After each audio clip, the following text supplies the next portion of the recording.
Hello everyone and welcome back to our new video. So you want to sell digital products directly from your creator link page. Many creators use beacons, or basically this is the name of the platform for their bio links. So in today's small tutorial we're gonna go and talk about how to integrate Gumroad with beacons fast and easy as usual. Let's get started. So first, we want to go and access our Gumroad page or our Gumroad dashboard.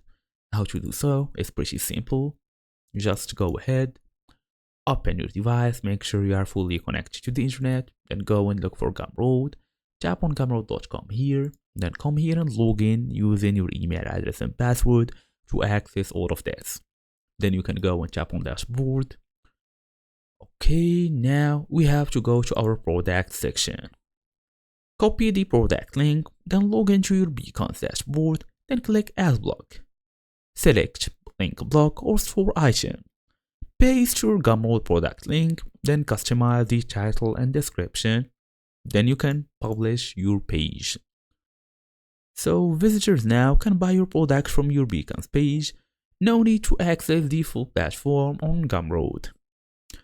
As a bonus tips, you can add product images for higher clicks.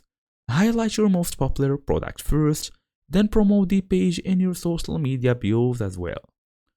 So if you can't see any product here, you can also add new one by tapping on new product, digital product, course, tutorial, whatever. Give it a price, give it a name, customize it, and save it. And that's it. Thank you all for watching. I'll see you all in the next video.